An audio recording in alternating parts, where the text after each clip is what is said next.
نامی جهاندانی جان آفرین، حکیم سخن اندر زبان آفرین. حمد و ثنا مر خدا را که صنعش در وجود آورد ما را. هر دم از ما صد درود و صد سلام بر رسول و آل و اصحابش تمام. اما بعد، السلام علیکم و رحمت الله و برکاته. السلام علیکم هموطنان عزیز، مهمانان گرامی قدر. اولا ما شما را به مناسبتی این برادر رقیب جان به توی سنتی سنی رسول صلی الله علیه و سلم تبریک و مبارکباد میگیم. الله سبحانه و تعالی توی این برادر مبارک بگرداند. ما با طفل این کودک در اینجا جمع زدیم. الله سبحانه و تعالی این کودک خدا عمری دراز، دستی فراغ، تنی صحت، خاطری جمع در آینده یکی از عالمان و قارئانی با عمل شدنش را الله نصیب می‌دارد و این انشاءالله خرسندی و این شادی را دائمی از وطن ما و شما، از یعنی اهل و خاندان ما و شما الله سبحانه و تعالی هرگز نبردارد. اینجا استاد حضور دارند، انشاءالله رشته سخن انشاءالله با دام استاد میتیم کمتر صحبت میکنند و در آخر کمتر و شما عزیزان انشاءالله هم صحبت میشین. مرحبا استاد.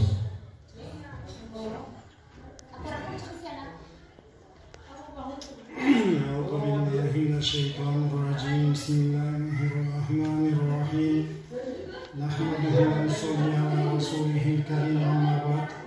السلام عليكم muhterem cemaat muslimin. Allah subhanahu wa ta'ala sizi bizlerde manda özünün rızası var. Amr marif nahi munkar doğrulatkan yerge tutturmayı. Bunun için Allah subhanahu wa ta'ala çeksiz şükürler olsun, maktuller olsun. Allah subhanahu wa ta'ala şu amr marif nahi munkarga sebepçi bolgan mükavizden baldarının şu dinde tarbiyalaşlıkta nasip olsun.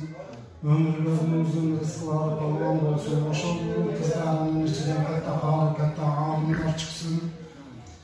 Peygamberimiz sallallahu aleyhi ve sellem'in yolundan hiç kaçan adaşpay turan insanlardan bolup da çoğun işlerin nasip olsun. Mana Allah subhanahu wa ta'ala bu hayatı dünyanın yaşamı sizi bizleri yarattı. Sizi bizleri sınaş için yarattı. Bu dünyada insanın kelgen maksatın Kur'an-ı Kerim'de Allah subhanahu wa ta'ala şunday dep turaydı. Estağuzu billah ve ma halaktul cinne vel insa illa liya'budun. Men insanlar menen cinlerdi fakat özüme ibadat kılış üçün gana jarattım. Yine her bir jaratılıştın öz maksadı var. Oşol jaratılış barlığı özünün maksadı da Allah subhanahu wa ta'ala'nın buyruğu boyunca inşallah barbadı. Yine karab turup göre turgan bolsak, insanda aşrafın mahlukatlardan en uluğu kılıp durup jarattı. İnsandı dağın bemaksat jaratkan yok. İnsanga dağın Allah subhanahu wa ta'ala bir maksat koyup durup jaratkan. Oşol maksatın Allah subhanahu wa ta'ala Kur'an-ı Kerim'de fakat özümü ibadat kılış üçün gana jarattım dep turup bayan kıldı. İnsanın bu dünyaya gelişlikten maksat oynap gülüş, bay yaşaş, cırgap yaşaş, bir nafsın kandırıp yürüyüş için gelgen yok. Belki Allah subhanahu wa ta'ala'nı tanıp ahiretteki tübülük yaşamda alış için gana geldi. Bir gana oşol maksatta Allah subhanahu wa ta'ala sizi bizden bu dünyaya jaratıp koydu.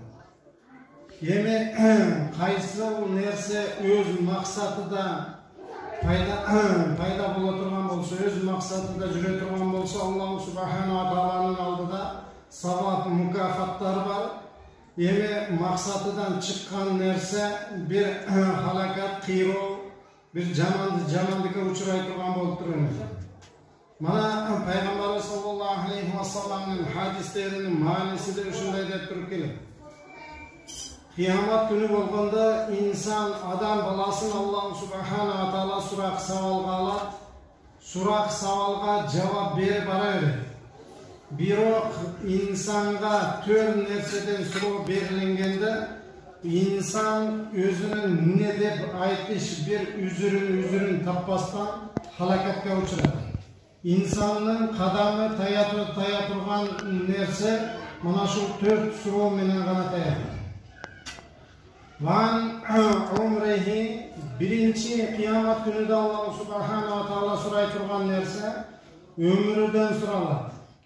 Mana şunca yıl ömür verdim. 20 yıl vereyim, 30 yıl vereyim, 60 yıl vereyim, 70 yıl vereyim. Kança ömür verse, oşol ömürden suralganга çeyin insanın kadamı taybaydı. İnsan korkboston turalı.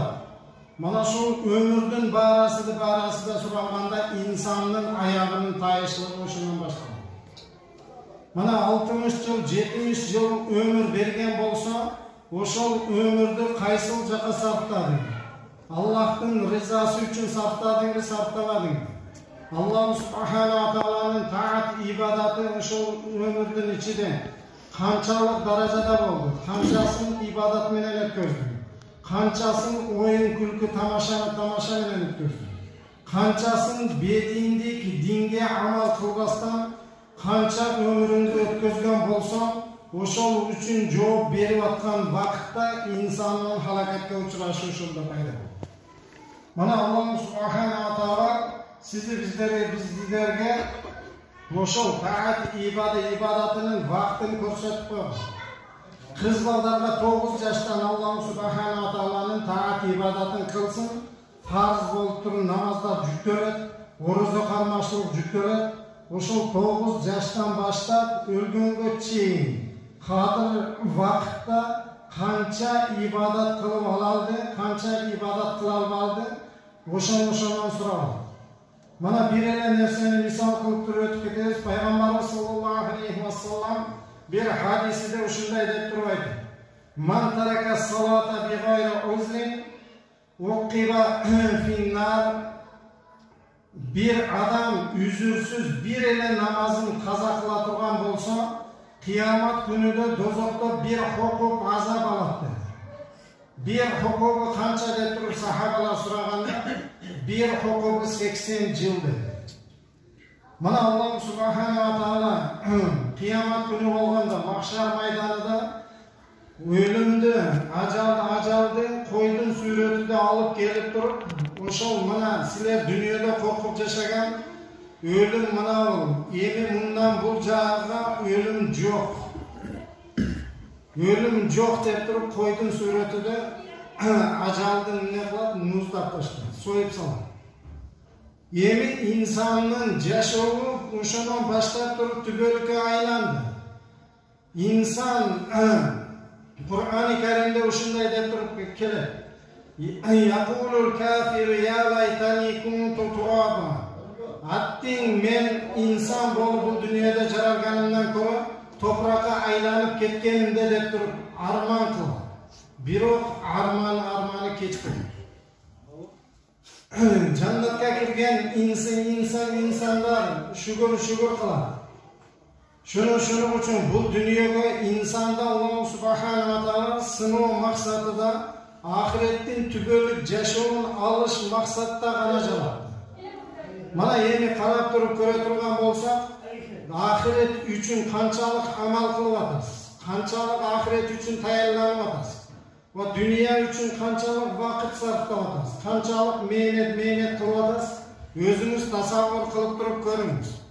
Mana Allah subhanahu wa ta'ala'nın bir günde 5 vakit namaz oku деп берген вакытын, ошол 5 vakit namazды топтоп келсең жарым saat вакытың кетет.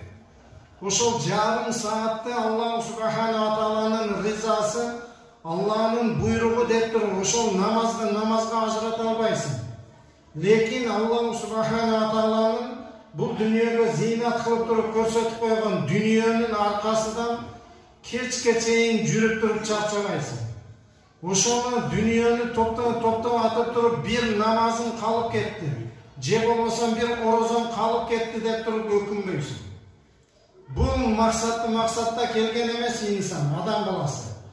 Бұл дүниеде Аллах Субхану ва Тағаланың таат ибадатын қылып, Аллахның ризасына жетіш мақсатта ғана келді. Еми дүниеге қаншалық вақытты сарыфтап атасыз? Дүние деп тұрып қанша жылдап намаздарды қаза қылып беріп атасыз? Еми ошол бір мақсатты қойып алып тұрып, дүниеге ушунчалык әрекет қылып атасыз. Еми инсан, мұсылман баласы ахиретте мақсат қылсын. Ошол ахиретке қаншалық даярдык кылып атат, қаншалық ахиретке даяр екендигин билгизип, ошол ахиретте Аллах Субхану ва Тағаланың түбөлүк жашоодо жаннатты алып калыш гана мақсат кылып туруп коюш керек. Башкасын Аллах Субхану ва Тағала беребейт. İnsan, adam balası özünün rızkısından korkar. Men mana şunday işlebesem, başka kılbasam, namaz okup otura bere turgan bolsam, menin rızkımды kim berer? Mana bala çakamды kim bagat? Menin uy jayımды kim oңdойт? Allah Subhanahu wa Ta'ala sizdin peşenеңizge ömrünüzdün ahirine çeyinki rızkını kanday ekenligin жазып turup koygan, ol rızkı sizden adaşıp turup ötüp ketmeydi. Şunun için mınau kıyamet günüde insandı halakatga uçurata turgan en birinci nerse an umrihi fima aflahu. Ömrüden soralat, oşol ömrünüzde kaysıl jaga jumşadınız? Dünyaga jumşadınız mı? Je Allah Subhanahu wa Ta'ala'nın taat ibadatıga jumşadınız? Je hiçbir maksat yok. Bir ömür ötkөздүңүзбү? Ошонун суралганга чейин insanın kadamı tik турат. Ошонун суралып туруп, ошонун немесин жообун бергенде insanın kadamı тайып. Wan jasadihi fima ablahu. Экинчи insandı halakatка учурата турган insan жавап таап бере албай турган нерсе sizge Allah Subhanahu wa Ta'ala келишимдүү сүрөттө bir jasad berdi. Sizde Allah Subhanahu wa Ta'ala kolunuzdu işley turgan kıldı, gözünüzdü köre turgan kıldı, murdunuzdu demala turgan kıldı, taamdı seze turgan bardık nemelerdi berdi, niyamatlardı berdi. Emi kıyamet günüde oşol deneni sen kaysıl jaga sarttagansın. Oşol dene dünyanın üstüde жүрүп, oşol dünyanı maksat kılıp, oşol dünyanın arkasında karıtıp durup bargan bolsun. Allah Subhanahu wa Ta'ala buyurgan buyruktарды atkarmagan bolsun. Bu jasattan suralganda insanın kadamı taya turgan vakit bolot. Kança adamlar var. Allah Subhanahu wa Ta'ala'nın uşunday bergen niyamatlarını sezbeyt.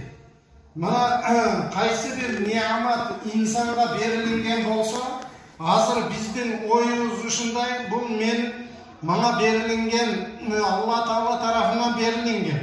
Bu Allah Ta'ala'nın aldıda bunun bir maksatı var dep turup hiç kim oylamayt. Mana men özümdün denemdi jakşı karmap atam. Men özümdü mana jep içip jakşı karmap atam, oşonuň üçin jakşı жүрүp atamın dep turup insan özüne ispat kıldı.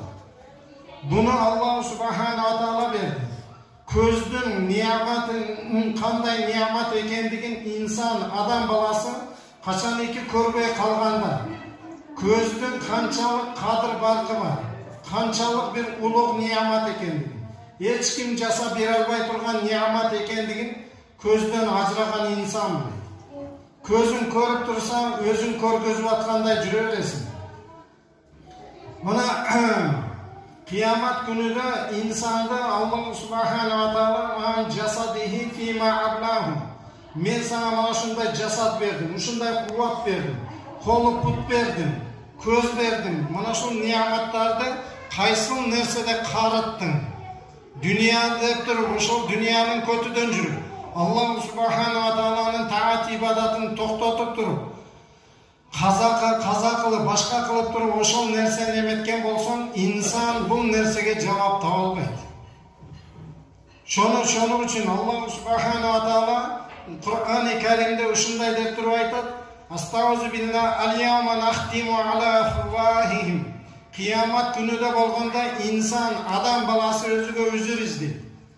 Til menen süylöp turup kutuluşlukka hareket kılat. Mana men mынандай болгонмун, ондай болгонмун, мен мынандай үзүрүм бар, ондай үзүрүм бар. Аллах субхана ва таала неме деп атат?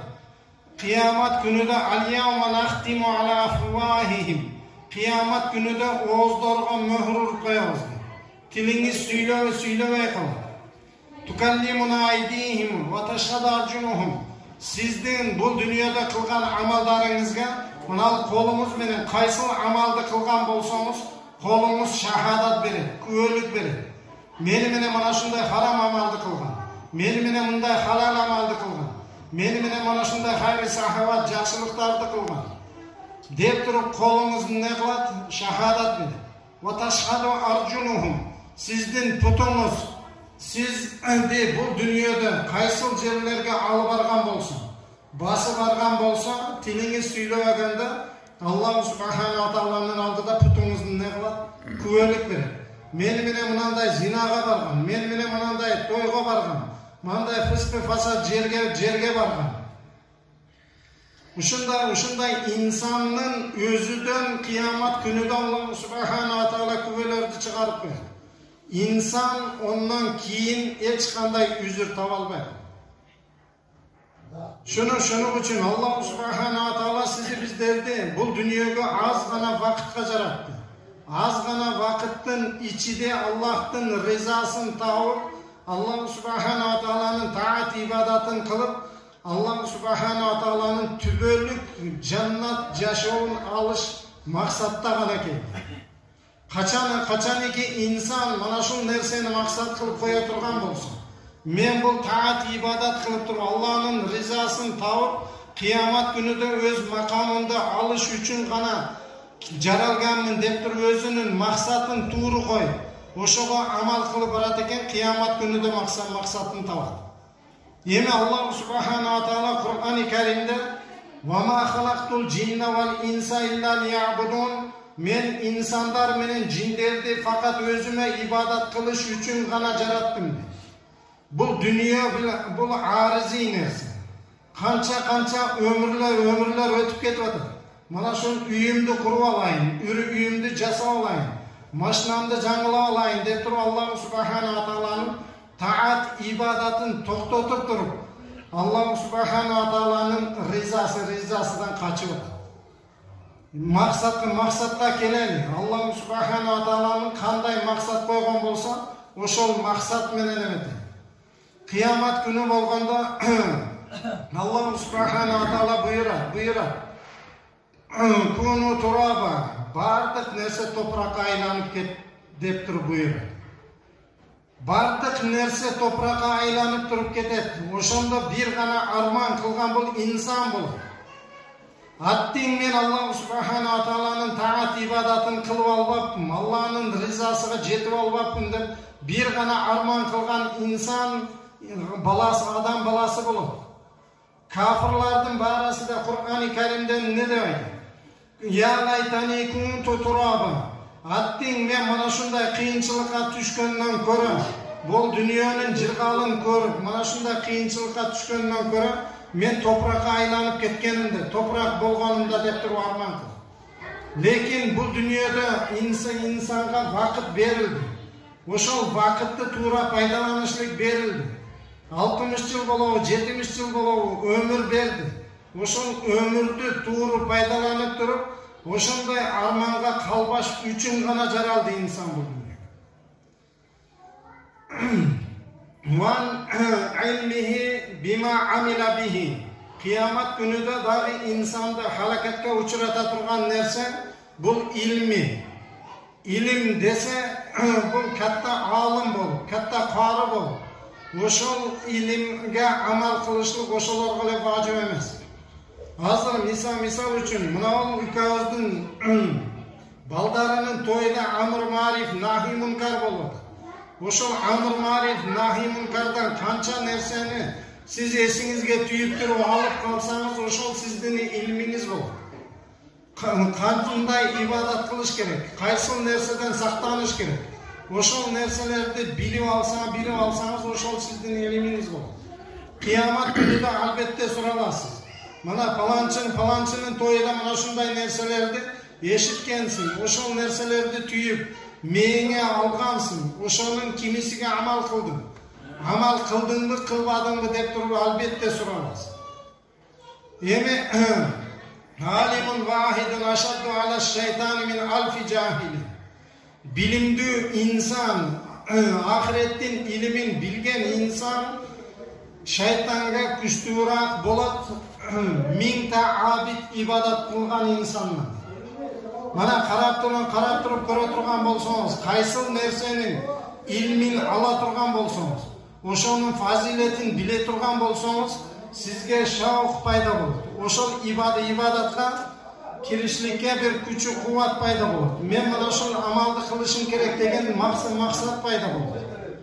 Эми эч нерсеге көз жумуп туруп, эч нерсеге амал кылбасаң, эч нерсени эшитпесең, амыр мариф, нахи мункар болгон жерлерден эч бир пайда албаган болсоң, албетте Аллах субхана ва таала мун үчүн да кыямат күнүдө эмне кылат? Сурак савалга тутат. Ошол илимиң канчалык зияда болушулугун кааласаң, ошончолук аракет кыл. Били ал-илм талабул илм фаризатун ала кулли муслимин ва муслима. Илимди талап кылышлык бул ар бир момун мусулман эркекке аялга фарз деп туруп. Эми бул илмул хал, бул илмул хал ар бир адамга фарз. Бизге намаз окушлук, орозо кармашлык кандай фарз болуп аткан болсо, ушул илимди алышлык да, илмул халды алышлык да ошондой фарз болуп туруп жүктөлөт. Мана бир эмеге кайтып туруп көрө турган болсо, кыз балдар канча жашта балагатка жетет? 9 жашта балагатка жетет. Кечиксе 12-де жетет. Уул балдар 12 жашта жетет. Эми ошол балагатка жеткен инсанга фарз болуп туруп жүктөлөт. Намаздын фарздарын, орозонун фарздарын, важиптарын, бардык нерсесин билип алышлык ошол адамга фарз болуп туруп кичине кезинен эле жүктөлөт. Эми мен билген эмесмин, мен эшиткен эмесмин деп туруп кыямат күнүдө үзүр кыла албайсыз. Ошол Аллах субхана ва таала фарз кылган илимди сиз вактыда талап кылган эмессиз. Ошол үчүн эч ким жооп бербейт. Кыямат күнүдө бир гана өзүңүз гана жооп бересиз.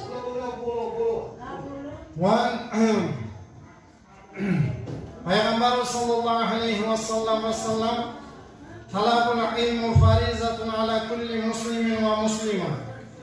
Ар бир момун мусулман эркекке аялга илимди талап кылышлык фарз деп туруп эмне кылган? Ачык айтып койгон. Бул кыямат күнүдө мен билбедим, мен билген эмесмин деп туруп үзүр кыла албайт. Шуның үчүн Аллах субхана ва таала аз гана вакыт берди. Ошол аз гана вакытты туура пайдаланса, Аллах субхана ва таала мехрибан. Аллах субхана ва таала ошол аз гана өмүрүңүздүн бадалыга кыямат күнүдө түбөлүк жаннатты берет. Ошол аз гана вакытты туура эмес пайдаланып, бул дүйнөдө нафска берилип, дүйнөнүн кызыкчылыгына берилип туруп жүрө турган болсо, ошол адам кыямат күнүдө түбөлүк дозоку болуп калышы мүмкүн. Наузу билла, имансыз өлүп кала турган болсо, бул түбөлүк дозок болуп калышы мүмкүн. Эми бул дүйнөгө берилген жашообуз эмне? Бул аманат нерсе экен. Ошол аманатты аз гана вакыттын ичинде пайдаланып, Аллахтын ризасыга жетип калышлык экен максат. Эми Аллах субхана ва таала Кур'анда бая зикир кылып өтүп кеткенде, "Ва ма халактул джинна вал инса илля лиябудун." Мен инсан менен жиндерди факат өзүмө ибадат кылыш үчүн гана жараттым. Мана максат ошол болгондон кийин биз ошол Аллах субхана ва тааланын инсанга коюп берген максатын кайсыл жака жумшап атабыз? Жашыбыз канчага кирди? Канчалык Аллах субхана ва тааланын ризасыга амал кылды? Мана карап туруп көрө турган болсоң, мана тирилигимди оңдоп алайын, мына үй жайымды оңдоп алайын, деп тұрып Россияға барып тұрып 5 жылда 10 жылда намаз менен ешқандай чатағы жоқ, ораза менен ешқандай чатағы жоқ. Ошол биздин балдарыбыздын өмүрү не болуп атат? Максаттан тышкары кетет. Эми талабы касбы халал кылышлык бул шариятта ман этилген нерсе эмес. Кайсыл жерде болбогон касып кыла турган болсун. Москвада болосунбу, мына Россиянын кайсы бир шаарында болосунбу, Америкада болосунбу, Англияда болосунбу, кайсыл жерде болсоң дагы Аллах Субхана ва Тааланын таат ибадаты менен гана иштеп эметишкен. Эми бархал мына ушундай сиздерде амр мариф, нахи мункар, мына ушундай тойлор көбөйүп кетип атат. Мурдараак мен жаңы имам болуп келгенде сиздердин ахыбалыңыздарды дагы жакшы билет элем. Артист алып келмегенче сүннет тоюңуздар бир дагы өтпөйт. Жондай эмеспи? Бардыгы ошол артистти алып келип туруп, ошол артист менен эме кылат. Мунун максаты бул мисал үчүн той кылышлыктын максаты мына ушул балдарга көрсөтүлгөн шариаттагы максат ушул малдар не деп союлуш керек? Ушул баланын атынан, кыздын атынан деп туруп союлуш керек. Бул акыйка ниетиде гана союлуш. Эми асли жагын динге салып алып келе турган болсом, бул савап амал. Ошол савап амалды кылышлыкта Аллах Субхана ва Тааланын наразычылыгын келтире турган. Аллах Субхана ва Тааланын газабын келтире турган амалдарга биз эмне кылганбыз? Көп кирип кеткенбиз. Мына тойдон максат бир хайыр сахабат берип туруп, адамдарга той берип туруп, биз савап алайын, ошол адамдардын дуасын алайын.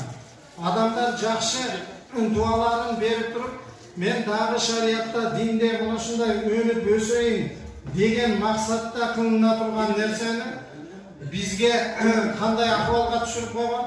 Мына артист алып келбесең болбойт. Мына ушул соктон артист алып келип туруп, ушул артисттер менен өткөзбөсөң мен ким боломун деген ойго чейин жетип койгон. Мына ушул артист болбогон тойда эми мына ушул тойду кылып туруп, бир артист алып келе албады деп туруп эметти. Пайгамбарыбыз саллаллаху алейхи ва салламдын хадисиде келет. Al-gina yunbitun nifaqa fil qalb kama yunbitun ma'uz zar'a. Eşitişlik, muzikani eşitişlik bu adamın жүрөгүдө munafıklıkta alıp gelir. Kançalık köp eşite turgan bolsa adam nifak, ahiret Allah Subhanahu wa Ta'ala'nı tanışlık bir munafıklık payda olur. Ahiretten şekleniş payda olur. Oşol nersenin kalıp ketkeni sizi bizlerden utuğuz. Azır eğme bana sizlerde köpçülük bana şunday sünni toylar adamlarga bandı nasihat bir jakşı masala bolsun, adamlar bir payda alıp kalsın degen maksatta mana şu nerseler uyuşturulur. وَمَنْ يَهْدِهِ اللّٰهُ فَلَا مُضِلَّ لَهُ وَمَنْ يُضْلِلْهُ فَلَا هَادِيَ لَهُ. Bu Allah Subhanahu wa Ta'ala'dan kelgen hidayet.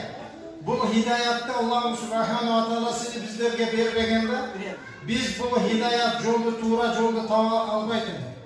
Mana Allah Subhanahu wa Ta'ala mana şunday hidayet, mana şunday erkinlik, mana şunday kengiri zamanı bergenliğine Allah Subhanahu wa Ta'ala'ga ne kılayık? Şükür kılayık. Mana toy berip atkan mana ülkemizden mana şunday maksat muradı, kanday savapta, kanday niyetten kılıp atkan bolsa, oşol niyetin Allah Subhanahu wa Ta'ala niyetin bersin. Oşol uğul kızlarının, toy bolup atkan uğullarının jakşı dinge kızmat kıla turgan, dinge beken bir insan bolup çıkışlığın Allah Subhanahu wa Ta'ala nasip kılsın. Adam balası arkada kalgan muğunga bul tarbiyacı bolup turup kelebilir. Agar biz mana şunday nersege ötbösten, mana şunday amr marif, nahi munkar kılbastan, Ушундай бара бергенибизде, музыка менен бара бергенибизде, аркаңкы бизден келе турган нерсе фарзанттарыбыз дагы бул дүнүйөнүн жашоо ушундай экен. Рахат ойноп күлүш керек экен. Мына өрешиш керек экен, музыкант алып келиш керек экен деген максаттан эмне болот деп өтүп кетет экен. Ошолорго сизди биздер себепчи болуп калат экен. Кыямат күнүндө албетте онун барасы сурала турган күн келет. Шуның үчүн мына биз мына ушундай тойлорду, мына ушундай хайыр сахабаттарды кылып, элге тууру исламий түшүнүктү жеткизе турган болсун. Исламдагы максатка улайлык мына ушундай мааракаларыбызды кыла турган болсун. Биздин аркадагы урпактарыбыз, бала чакаларыбыз бизден дагы бекемирак болот. Бизден дагы амал кылгучураак болот. Бизден дагы жакшыраак динге бекем болуп турат экен. Эми мына карап туруп көрө турган болсоң, бир даватчынын баласы ушундай деп туруп айтат, зоройсоң ким болосуң десе, мен сахаба болом. Сахабалар өтүп кеткен. Сахаба эми болбойт. Бул таалимди, бул жолду каяктан үргөн? Ошол даватчынын үйдө күнүгө сахабалардын өмүр баяны окулуп турат. Ошол сахабалардын хаяты, сахабалар кандай турмуш өткөзгөн, ошолордон хабардар болуп турат. Ошол нерсе жаш али балагатка жетелек баланын жүрөгүгө ошол нерсе отуруп. Мен бир баладан сурадым. Үйгө барып отуруп, атасы тачка түрткөн бир баладан сурадым. Сен зоройсоң, кандай инсан болосуң? Ким болуп туруп зороясың деп туруп айтсам, onun күндө күн алыс көргөнү, ошол пайда тапкан нерселерин неде? Ошол тачкада, базарда тачка түртүш. Мен зоройсоң бир чоң тачка кылып алып туруп ата-энемди багам. Мына адам баласы үйүнүн ичиде кайсыл амалга көбүрөөк берилсин, бала чакага ошонун таасираты калат.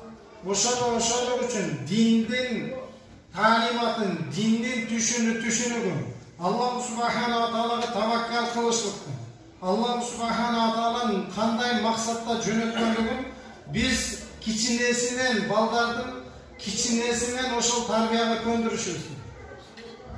Мына карап туруп көрө турган болсоңуз, бир дүйнөви немеделе карап туруп көрө турган болсоңуз, трактор менен жүргөн адамдын баласында албетте трактор барбы, жокпу? Шопур болгон адамдын үйүндө албетте машина барбы, жокпу? Адамдын кичине вактыдан калыптанган ою ошол жака бурулган нерсеге